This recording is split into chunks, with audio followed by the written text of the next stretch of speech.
குறிப்பாக 20வது ஜுஸில் இருக்கக்கூடிய கசஸ் என்ற அத்தியாயத்திலே ஹஜ்ரத் மூசா அலைஹிஸ்ஸலாம் கேட்ட ஒரு ஒப்பற்ற துவாவை அல்லாஹ் பதிவு செய்கிறார். துவா என்பது நம் வாழ்க்கைக்கு எல்லா காலகட்டத்திலும் தேவைப்படக்கூடிய ஒன்று.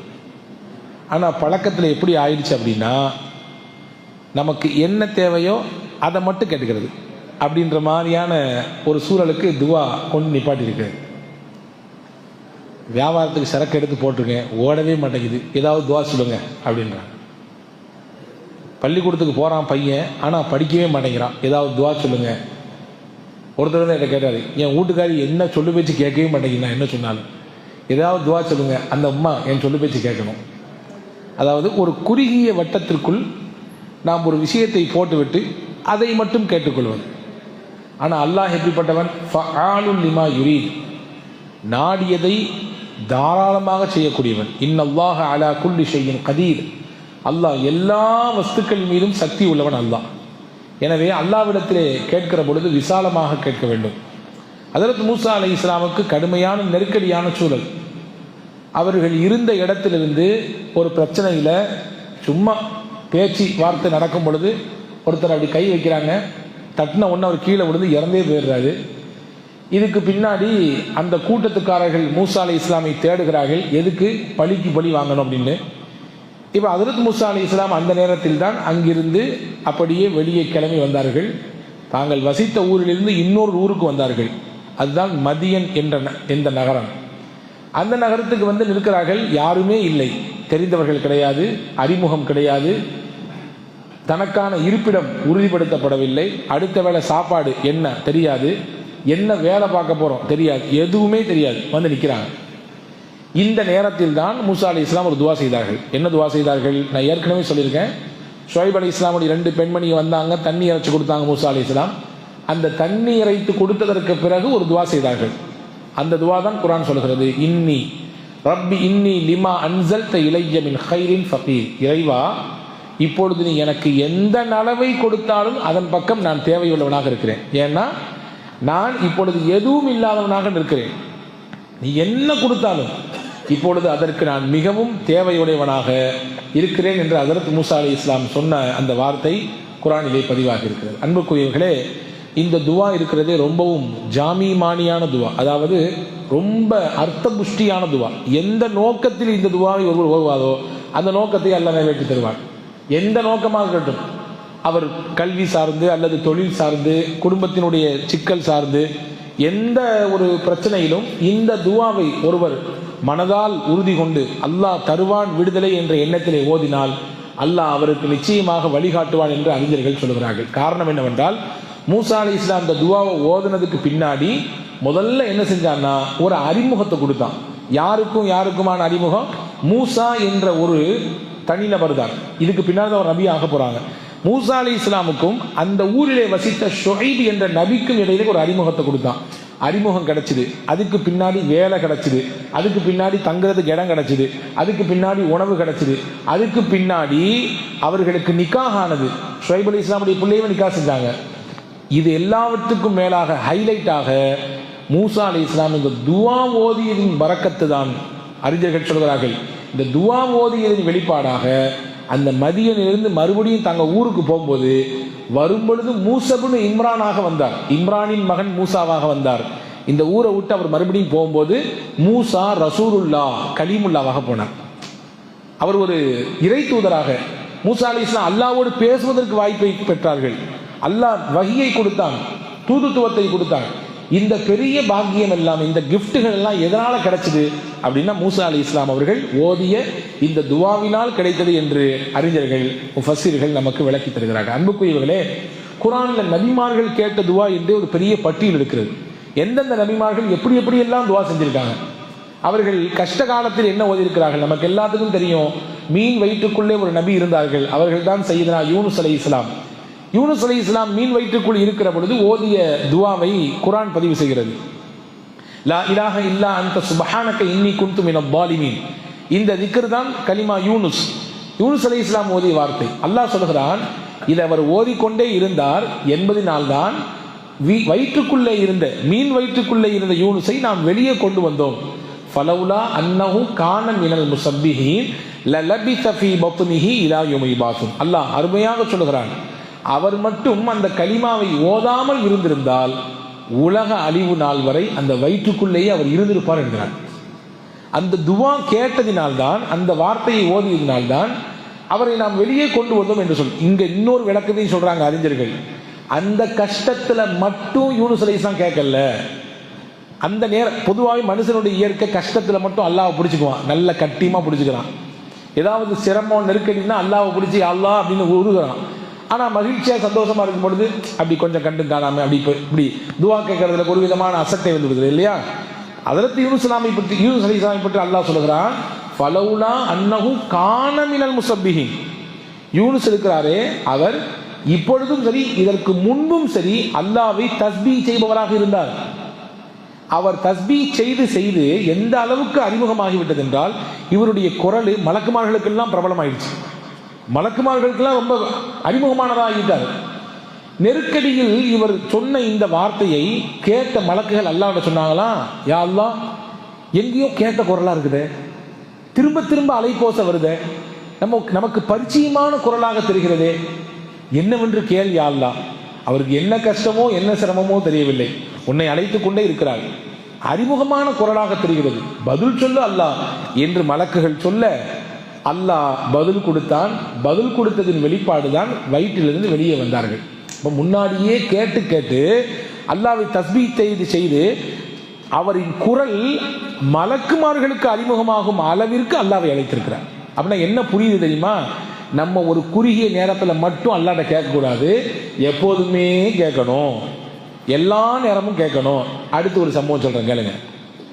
ஃபிரௌன் நமக்கு தெரியும், மூசா அலைஹிஸ்ஸலாமுக்கு ஆப்போசிட்டாக வேலை பார்த்தவன். மூசா அலைஹிஸ்ஸலாமை துரத்தி கொண்டு போனான், பெரிய கூட்டத்தோடு வர்றான், படை பட்டாளத்தோடு. எதிரிலே பிரம்மாண்டமான நதி ஓடுகிறது, நைல் நதி. மூசா அலைஹிஸ்ஸலாம் பார்த்து அல்லாஹ் சொன்னா, உங்க கைத்தறியை கொண்டு அடிங்கன்னா அடிச்சாங்க மூசா அலைஹிஸ்ஸலாம். நதியில் அல்லாஹ் பாதை அமைத்து கொடுத்தான், 11 பாதையா பிரிஞ்சுது. அந்த பாதை வழியாக அப்படியே அவர்கள் நதிக்குள்ளே இறங்கி கடந்தார்கள். தூரத்திலிருந்து பார்த்த ஃபிரௌனுக்கு என்னடா இது ஆச்சரியமா இருக்குது. ஃபிரௌன் சொன்னா, இது மூசாவுடைய வேலை தான், இது அவர் செய்யக்கூடிய ஏதோ ஒரு சூனியத்தினுடைய வெளிப்பாடு தான் சொன்னான். இருந்தாலும் பரவாயில்ல, எல்லாருக்கும் பெய்கிற மழை நமக்கும் தான் அப்படின்னு சொல்லி உள்ள நுழைஞ்சிடலான்னு சொல்லி அதற்கு மூசா அலைஹிஸ்ஸலாம் அந்த ஆற்றை பாதி கடந்ததற்கு பிறகு இப்பதான் உள்ள மாப்பிள்ள என்ட்ரன்ஸ் ஆகுறான், உள்ள போயாச்சு. அவங்க அங்க அந்த கடலை கடந்து ஆற்றை கடந்து அந்த புறம் கடலுக்கு போன பிறகு அல்லாஹ் போட்டு கொடுத்த பாதையை அடைத்து விட்டான். ஏன்னா போட்டு கொடுத்தவன் அவன்ல, அவன் தானே பாதையை உருவாக்குனா. இவன் நினைச்சா மூசா செஞ்ச வேலைன்னு சொல்லி, ஆனா அது மூசா செஞ்ச வேலை இல்லை, அல்லாஹ் செஞ்ச வேலை.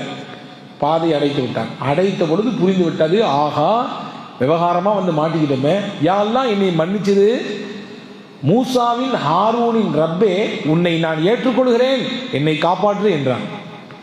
இந்த குரலை கேட்டவன மலக்குகள் சொன்னாங்களாம், இதுவரையும் கேட்காத குரலா தெரியல, இது வாழ்க்கையில சத்தம் போட்டு பேசுனதே இல்லையே, முதல்ல ஒரு குரல் கேட்குது இறைவா. கேட்காத குரல் யார் குரல்? அல்லாஹ் சொன்னா, இது ஃபிரௌன், இது நாள் வரை என்னைய நான் தான் ரப்புன்னு சொன்னாலும் அந்த பைய குரல் தான். பதில்லாம் கொடுக்காது நீங்க. ஏன்னா இதுவரையும் கேட்காம மூத்த பார்த்த உடனே, சங்கடத்தை பார்த்த உடனே, கழுத்துக்கு நேர கத்தி வந்தவொடனே கத்துறான், கூப்பிடாத அல்லாஹ் அவனுக்கு பதில் கொடுக்காது என்று மலக்குகள் சொல்வார்கள். இந்த வரலாற்று என்பது நேரத்தில் மட்டும் அல்லாஹ்விடத்தில் கேட்கக்கூடாது, எல்லா நேரத்திலும் கேட்க வேண்டும். அதிலும் குறிப்பாக குழந்தைக்காக வேண்டி ஏங்கிக் கொண்டிருக்கிறார்கள், திருமணம் முடிந்தும் பல்லாண்டுகள் தவம் இருக்கிறார்கள், எப்படியாவது தனக்கு ஒரு சந்ததி வந்து விடாதா என்று. அதற்கும் குர்ஆன் மருந்து சொல்கிறது. இப்ராஹிம் அலைஹிஸ்ஸலாம் கேட்ட துவா இருக்கிறது, ஜக்கரியா அலைஹிஸ்ஸலாம் கேட்ட துவா இருக்கிறது. உள்ளன்போடு இறையச்சத்தோடு அல்லாஹ்விடத்திலே நம்பிக்கையை ஆதரவைத்து ஒருவர் இந்த துவாக்களை ஓதினால் நிச்சயம் அவருக்கு அல்லாஹ் குழந்தையை கொடுப்பார்.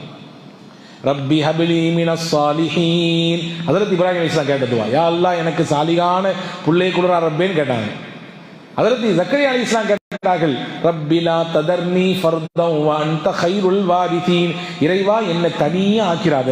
அப்படின்னா என்னது அர்த்தம்? சந்ததியே இல்லாத ஆளா என்னை ஆக்கிராத, நீ மிகச்சிறந்த சந்ததியை வழங்குவதிலே பெரிய ஆள் நீ, எனவே எனக்கு சந்ததி பாக்கியத்தை கொடுறப்பே என்று ஹஜ்ரத் ஜக்கரியா அலைஹிஸ்ஸலாம் கேட்ட துவாவை குர்ஆன் பதிவு செய்கிறது. நோய் வாய்ப்பட்டு சிரமத்தில் சிக்குண்டு கிடக்கக்கூடிய, ஆரோக்கியத்தை இழந்திருக்கக்கூடிய மக்கள் என்ன செய்ய வேண்டும்? ஹஜ்ரத் அய்யூப் அலைஹிஸ்ஸலாமை போன்று துவா செய்ய வேண்டும். அய்யூப் அலைஹிஸ்ஸலாம் செய்த துவாவை குர்ஆன் பதிவு செய்கிறது. நோய் என்றால் உங்க வீட்டு நோய் எங்க வீட்டு நோய் கிடையாது. அய்யூப் அலைஹிஸ்ஸலாமுடைய நோய் கிட்டத்தட்ட 18 வருஷம் இருந்தது. நோய் என்றால் உடம்பிலிருந்து அப்படியே எல்லாம் கலண்டு விடும் அளவிற்கு பொக்கணங்கள் வெடிக்கிறது. 18 வருஷம் நோய். நமக்கு 18 நாள உருட்ட முடியல, என்னைய போட்டு இப்படி சோதிக்கிறானே அப்படிங்கிறோம் இல்லையா? அய்யூப் அலைஹிஸ்ஸலாமுடைய மனைவிமார்கள்லாம் போயிட்டாங்க, ரஹீமா அம்மா மட்டும்தான் இருக்கிறாங்க. அந்த அம்மா கேட்டாங்க, அல்லாஹ்ட்ட ஏதாவது கேட்டு, நீங்க நபியாச்சு, நீங்க சொல்லுங்களேன், அல்லாஹ் தான் உங்களுக்கு வழி வழி செய்வானே அப்படின்னு சொல்லும் பொழுது அய்யூப் அலைஹிஸ்ஸலாம் சொன்னாங்களாம், ரப்புல் ஆலமீன் என்னை படைத்து 80 ஆண்டுகள் நல்லா வச்சிருந்தான் என்னைய. 80 வருஷத்துக்கு பின்னாடி தான் நோய் வந்துச்சு. 18 வருஷம் தான் ஆச்சு. இன்னும் 80 வருஷம் வந்தாலும் நான் தாங்கிட்டு இருப்பேன் நாங்களாம். ஏன்னா 80 வருஷம் நல்லா வச்சிருக்காங்கல்ல, 80 வருஷம் நல்லா வச்சு இப்ப எனக்கு கொஞ்சம் நோய் கொடுத்துருக்கான், நொம்பளத்தை தந்திருக்கான், பிரச்சனை தந்திருக்கான், உடனே நான் அவனுக்கு ஆப்போசிட்டா பேசுறதா? நான் தாங்கிக்குவேன் அப்படிங்கிற ஒரு கட்டத்துக்கு மேலே தான் அவர்கள் சொன்னார்கள். குர்ஆன் சொல்கிறது, அன்னி மஸ்ஸனியல் துர் வ அன்த அர்ஹமுர் ராஹிமீன். அல்லாஹ் சொல்றாங்க, அய்யூப் அவர் அல்லாஹ்வை அழைத்த அந்த தருணத்தை நினைவு கூறுங்கள். என்ன சொல்லி அழைத்தார்? அன்னி மஸ்ஸனியல் துர், இறைவா எனக்கு ஒரு சிக்கல் ஏற்பட்டு விட்டது, எனக்கு இந்த மாதிரியான ஒரு நோய் என்னை பீடித்துக் கொண்டது. நீ அர்ஹமுர் ராஹிமீன், ரஹ்மத் செய்பவர்களுக்கெல்லாம் மிகப்பெரிய ரஹ்மத்தான நீ, எனவே உன் ரஹ்மத்தை நான் ஆதரவிக்கிறேன். நோய்க்கு சிஃபாவுக்குன்னா கூட கேட்கல, என்னை எதிலேருந்து காப்பாற்றி கொடுத்துடுறான்னு கேட்கல, நீ ரஹ்மத்தானவன், அவ்வளவுதான், எனக்கு ஏதாவது உன்னுடைய ரஹ்மத்திலேருந்து என்னை அனுபவிக்க செய்யினாங்க. உடனே தான் அல்லாஹ் சொன்னான், இந்த துவாவை கேட்ட பின்னாடி தான் அல்லாஹ் சொன்னான், அங்க கையை வச்சு தோண்டுங்க, ஒரு ஊற்று வரும், அந்த ஊற்று தண்ணீரை எடுத்து குடிங்கள், மேலே ஊற்றி குளிங்க, அல்லாஹ் உங்களுக்கு நான் நிவாரணத்தை தருவேன் என்று சொன்னான். அதே போன்று கையை வைத்து தோண்டினார்கள், தண்ணீர் வந்தது, குளிர்ந்த தண்ணி குளிச்சாங்க, மொத்த நோய் சிஃபாவாயிடுச்சு. அத்தனை வருஷம் நோயில படுத்து கிடந்து ஊரே வெறுத்த அந்த அய்யூப் அலைஹிஸ்ஸலாம் ஒரு நிமிடத்தில் அவர்கள் செய்த துஆவினுடைய மகத்தான பரக்கத் உடம்பெல்லாம் மாறி, ஊரெல்லாம் ஆச்சரியத்தோடு பார்த்தது. அப்போ நோய்க்கு எப்படி துஆ செய்ய வேண்டும் என்பதை ஹஜ்ரத் அய்யூப் அலைஹிஸ்ஸலாம் அவர்கள் நமக்கு கற்றுத்தருகிறார்கள். அந்த மாதிரி தான் நபிகள் நாயகம் ஸல்லல்லாஹு அலைஹி வஸல்லம் அவர்களும் நமக்கு எப்படி அல்லாஹ்விடத்தில் துஆ செய்ய வேண்டும் என்பதை கற்றுக் தந்திருக்கிறார்கள். நம்ம எல்லாருக்குமே கஷ்ட காலங்கள் இருக்கத்தான் செய்யுது, நெருக்கடியான சமயங்கள் இருக்குது, ஏதோ குடும்ப ரீதியா அல்லது பொருளாதார ரீதியா அல்லது நாம் சார்ந்திருக்கிற தொழில் ரீதியாக. அல்லாஹ்வின் தூதர் கேட்டார்கள், நீங்கள் கஷ்டப்படும் பொழுது அல்லாஹ் உங்களுக்கு பதில் சொல்ல வேண்டும் என்று ஆசைப்படுகிறீர்களா என்று கேட்டார்கள். யாரும் தான் ஆசைப்பட மாட்டா? கஷ்டத்தில் அல்லாஹ் கை கொடுக்கணும்னு எல்லாம் நினைப்போம், சிரமத்தில் அல்லாஹ் கை கொடுத்து நம்மளை தூக்கி விடணும் எல்லாம் நினைக்கிறோமே. ரசூலுல்லாஹ் கேட்கிறாங்க, அந்த சிரம நேரத்தில் உங்களை அல்லாஹ் காப்பாற்ற வேண்டும், கை கொடுக்க வேண்டும் என்று விரும்பினால் சந்தோஷமா இருக்கணும் அல்லாஹ் நிறைய கேளுங்கன்னாங்க. மகிழ்ச்சியா இருக்கணும் அல்லாஹ் நிறைய கேளுங்க. நல்லா அல்லாஹ் வச்சிருக்கான் அவங்கள, பொருளாதாரத்துல, ஆரோக்கியத்துல, குடும்பத்துல, எல்லாத்துலயும் சிறப்பா இருக்கிறீங்க, அல்லாஹ்ட்ட அதிகமா கேட்டுருங்க. அப்போ கேட்டீங்கன்னா உங்களுக்குன்னு ஒரு சிரமம் வருமல்ல, உங்களுக்குன்னு ஒரு கஷ்டம் வருமல்ல, அந்த நேரத்துல நீங்க கேட்காமயே அல்லாஹ் கொடுப்பான். ஏன்னா நீங்க ஏற்கனவே சேவிங் பண்ணி வச்சுட்டீங்க துஆக்களை, ஹோல்சேலா அல்லாஹ்ட்ட கேட்டு வச்சிருக்கீங்க. அந்த துஆக்கள் எல்லாம் வீண் போகாது, உங்கள் சிரமத்தில் உங்களுக்கு கை கொடுக்கும் என்றார்கள் பெருமானார் ஸல்லல்லாஹு அலைஹி வஸல்லம். எனவே அன்புக்குரிய சகோதரர்களே, அல்லாஹ்விடத்தில் அதிகம் கேட்க வேண்டும். அதை தான் மூசா அலைஹிஸ்ஸலாம் கற்றுத்தராங்க. அந்த துஆவின் வழியாக அதை தான் நமக்கு சொல்லுது. என்ன ஒரு நிலை ஏற்பட்டாலும் அவரிடத்திலே தவஜ்ஜுஹாக வேண்டும், முன்னோக்க வேண்டும். அன்புக்குரியவர்களை, துஆ செய்கிற பொழுது சில ஒழுக்கங்கள் என்று இருக்கிறது. நம்ம மட்டும் கேட்கக்கூடாது, நமக்கு மட்டும் கேட்கக்கூடாது, எல்லாத்துக்கும் கேட்கணும், அடைய வளைந்து கேட்க வேண்டும். துஆ என்பது எனக்கு, என் பிள்ளைக்கு, என் குடும்பத்துக்கு, என் தம்பிக்கு, என்னுடைய சொந்தங்களுக்கு அப்படி நினைக்கக்கூடாது. உலக முஸ்லிம்களுக்கெல்லாம் கேட்கணும், எல்லாத்துக்கும் சேர்த்து கேட்கணும். ஹதீஸில் இருக்கு, ஒரு சஹாபி பள்ளிவாசலுக்குள்ள வந்தார். ஒரு நீளமான ஹதீஸ் இது, சுருக்கமாக சொல்கிறேன். ஒருத்தர் ஒரு கிராமத்து நபர், அவர் வந்தார், பள்ளிவாசலில் ஒரு சாப்பாடு, அதை சாப்பிட்டு போட்டு பள்ளிவாசலில் சிறுநீர் கழிச்சிட்டார். அறியாமல் போயிடுச்சு. சஹாபாக்கள்லாம் அடிக்க போயிட்டாங்க எந்திரிச்சு, இன்னும் பள்ளிவாசலில் என்ன வேலை, விவகாரமான வேலை அப்படின்னு சொல்லி போனவொன்னு சல்லாசன் தடுத்தாங்க, செய்யாதீங்க, அவரை விடுங்க, அந்த இடத்துல ஒரு தண்ணி வாளி எடுத்து ஊற்றுங்க, ஒரு வாளி தண்ணி எடுத்து ஊற்றி விடுங்க, கழுகி விடுங்கன்னாரு. கழுகி விட்டாங்க, அவர் போயிட்டாரு. அதுக்கு அடுத்து கொஞ்ச நேரத்துக்கு பின்னாடி ஒரு துவா செஞ்சார். என்ன துவா செஞ்சாரு அப்படின்னா, அல்லாஹும்ம ரஹம்னி வ முஹம்மதன் வலா துஷ்ரிக் ஃபீனா அஹதன். யா அல்லாஹ், எனக்கும் முஹம்மது ஸல்லல்லாஹு அலைஹி வஸல்லம் மட்டும் நீ ரஹ்மத் செய், வேற ஒரு வழியில கொடுக்காது. எல்லாரும் அடிக்க வந்துட்டாங்க, ஒரு தப்பு பண்ணிட்டேன்னு, வேற யாரும் கொடுக்கூடாது நீ அப்படின்னு சொன்ன உடனே நம்மளா இருந்தால் என்ன நினச்சிருப்போம்? நல்ல பையனாக இருக்கான், நம்மளை விடலை அப்படின்னு நினச்சிருப்போம் இல்லையா? ரசூலுல்லாஹ் கோவப்பட்டாங்க. ஹதீஸ் வந்திருக்குது, அஹும் இவர் அஹுவ அவல்லு அம் பஹீருன், இவர் முட்டாளா அல்லது இவருடைய ஒட்டகம் முட்டாளான்னு கேட்டாங்க. இப்படி கேட்கறாரு துவா, இப்படியா கேட்கறது அப்படின்னு சொல்லி கண்டித்து, உங்கள் துவாவை நீங்கள் இப்படி சுருக்கக்கூடாது.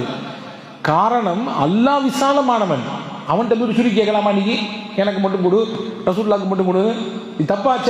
இந்த ஹதீஸ் 2 பாகத்தை கவனிக்கணும். அவர் ஏற்கனவே ஒரு உடல் உபாதையினால் வெளிப்படுத்திய சிறுநீர் சமயத்திலே பெருமானார் கோபப்படவில்லை, கோபப்பட்டவங்களை கண்டிச்சாங்க. ஆனால் துவாவில் பொதுப்படையாக கேட்காம சுயநலமாக கேட்கும்போது ரசூலுல்லாஹ் கோபப்படுறாங்க. இப்படி செய்யக்கூடாதுன்றாங்க. பொதுவாக கேளு, எல்லாத்துக்கும் கேளு, என்ன உனக்கு மட்டும் சுருக்கி கேட்குறா, நீ உனக்கு மட்டும் கேட்குற என்ன, அப்படிலாம் செய்யாத அப்படின்றத பெருமானார் ஸல்லல்லாஹு அலைஹி வஸல்லம் கண்டித்ததிலிருந்து நமக்கு என்ன விளங்குது தெரியுமா? நாம் எப்பொழுதுமே துவா செய்யும் பொழுது எல்லோருக்கும் கேட்கணும். அப்படி கேட்டால் என்ன கிடைக்கும் தெரியுமா? நீங்கள் அடுத்தவர் கேட்டீங்கன்னா ஒரு மலக்கை எல்லாம் உங்களுக்கு நியமிப்பான். உங்கள் சகோதரனுக்கு கேட்குறீங்க, உங்கள் அண்ணனுக்கு கேட்குறீங்க, உங்கள் இறந்து போன உங்கள் பாட்டி கேட்குறீங்க, தாத்தா கேட்குறீங்க, உங்கள் கூட தொழில் செய்யக்கூடிய உங்களுடைய நண்பர்கள் கேட்கிறீர்கள் அப்படின்னா அல்லாஹ் என்ன செய்வான்? நீ பாட்டு அவங்களுக்காக கேட்டுட்டு இருப்பீங்க, உங்களுக்கு பக்கத்தில் மலக்கு இருந்து சொல்லுவார், யா அல்லாஹ் இவர் அடுத்தவருக்கு நிறைய கேட்குறாரு, அல்லாஹ் இவருக்கு எல்லாத்தையும் ஃபஸ்ட்டு நீ கொடுத்துரு, இவருக்கு எல்லாத்தையும் நீ கொடு ஃபஸ்ட்டு, அதுக்கடுத்து அவருக்கு கொடு அப்படின்னு ஹஸரத் ரசூலுல்லாஹி ஸல்லல்லாஹு அலைஹி வஸல்லம் சொன்னார்கள். ஒரு மலக்கை நியமித்து அல்லாஹ் துவா செய்ய சொல்லுவான். எனவே அன்புக்குரியவர்களே, துவாவினுடைய மிக முக்கியமான விஷயத்திலே ஒன்று, நம் துவா என்பது எல்லோருக்கும் ஆனதாக இருக்க வேண்டும்.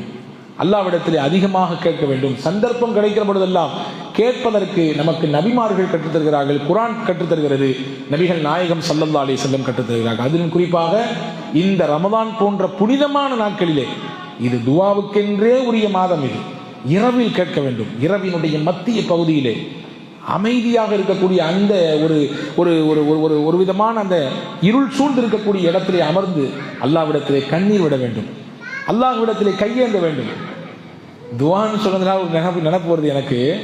ஒரு 3 பேர் சேர்ந்து வெளியூர் பயணம் போனாங்களாமா.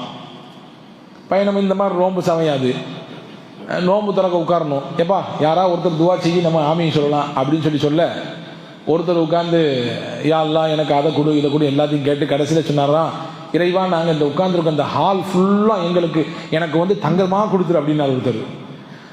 அடுத்த ஒருத்தர் அவருக்கு கேட்ட துவாவெல்லாம் எல்லாத்தையும் கேட்டு முடிச்சுட்டு கடைசியில் யா அல்லாஹ் என் ஃப்ரெண்டு ஹால் முழுக்க தங்கம் கேட்காரு, எனக்கு தங்கம் வேண்டாம், எனக்கு ஹால் முழுக்க பிளாட்டினமாக கொடுந்தார். 3வது நம்ம எல்லாத்தையும் துவாலாம் செஞ்சு முடிச்சுட்டு அல்லாஹ் சொன்னார், யா அல்லாஹ் அவங்க 2 பேரும் எல்லாத்தையும் கேட்டாக, எனக்கு வேறு எதுவும் வேண்டாம், அந்த 2 ரூமு சாவி மட்டும் என் கையில் கொடுத்துருந்தாரு. அவங்க 2 பேரும் கேட்கறத கேட்டியாச்சு, எனக்கு அந்த சாவியை மட்டும் கையில் கொடுத்துருந்தாங்க. இப்படியும் சில பேர் இருக்கிறாங்க. அப்போ அன்புக்குரியவர்களே, துவா என்பது பொதுப்படையாக இருக்க வேண்டும், எல்லோருக்குமானதாக இருக்க வேண்டும். துவாவுக்கு முன்னால் கவனிக்க வேண்டிய ரொம்ப முக்கியமான விஷயம் ஹம்து சலவாத்து. ஹம்து சொல்லாமல் சலவாத்து சொல்லாமல் துவாவை தொடங்கவும் கூடாது, ஹம்து சொல்லாமல் சலவாத்து சொல்லாமல் துவாவை முடிக்கவும் கூடாது. ஹஜ்ரத் ரசூலுல்லாஹ்வுடைய காலத்தில் ஒரு சாமி வந்து உட்கார்ந்தாரு, வந்து தொழுது முடிச்சோன்னா யா அல்லாஹ் எனக்கு அதை கூட இதை கொடுனாரு. ரசூலுல்லாஹ் சொன்னாங்க, இவர் ஏன் துவா இப்படி அவசரப்படுறாரு அப்படின்னாங்க. முதல்ல நீங்கள் துவாவுக்குன்னு உட்கார்ந்தீங்கன்னா முதல்ல அல்ஹம்துலில்லாஹ் சொல்லுங்க, அதுக்கடுத்து என் மீது சலவாத்து சொல்லுங்க. உங்களுக்கு என்ன சலவாத்து தெரியும் சொல்லுங்க, அல்லாஹும்ம ஸல்லி அலா முஹம்மது அல்லாஹும்ம ஸல்லி அலைஹி வஸல்லம் தெரியும், அதை மட்டும் சொல்லிங்க. அல்ஹம்துலில்லாஹ் ரப்பில் ஆலமீன் தெரியுமல்ல, அதான் ஹம்து, அதை சொல்லுங்க. அதுக்கடுத்து சலவாத்து சொல்லுங்க. அதுக்கடுத்து உங்கள் தேவையை கேளுங்க.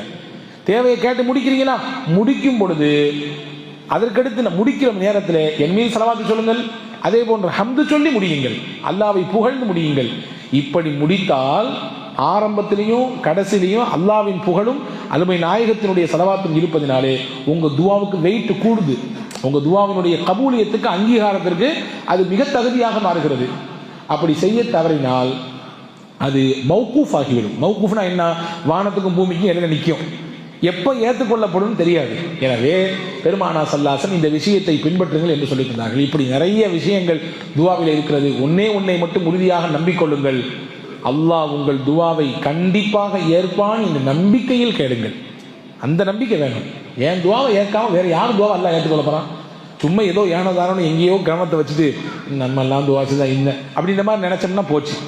நாம் அல்லாஹ்வின் தூதர் சொன்னார்கள், வந்து மூக்கியூன பில் இஜாபா, நீங்க துவா செய்யும் பொழுது எந்த நியத்தில் செய்யணும்னா உங்க துவாவை அல்லாஹ் கண்டிப்பா ஏற்று பதில் சொல்லுவான். அந்த நம்பிக்கையில செய்யுங்க, அல்லாஹ் பதில் சொல்லுவான். எனவே அன்புக்குரியவர்களை, இந்த உயர்தரமான விஷயங்களை தான் நமக்கு மூசா அலைஹிஸ்ஸலாம் அன்னவர்களும் சரி, எக்கச்சக்கமான நபிமார்களும் சரி துவாவின் வழியாக கற்றுத்தருகிறார்கள். எனவே கவனத்தில் கொள்ளுங்கள். எந்த தேவையானாலும் மூசா அலைஹிஸ்ஸலாம் ஓதிய துவாவை ஓதுங்கள். நிச்சயம் அல்லாஹ் மிகச்சிறந்த வழியை காட்டுவான். எவ்வளவு பெரிய சிரமத்திலும் அல்லாஹ் கை கொடுப்பான். நமக்கான ரிஸ்கை இழுத்து கொண்டு வந்து சேர்ப்பான். எங்க கிடந்தாலும் இந்த துவாவை நீங்க ஓத துவங்கிட்டீங்கன்னா உங்களுக்கான ரிஸ்கை கொண்டு வந்து இழுத்து கொண்டு வந்து விட்டுருவான். ஒரு தடவை ரப்பி இன்னி சொல்லுங்க எல்லாம், ரப்பி இன்னி லிமா அன்சல்த இலைய மின் ஹைரின்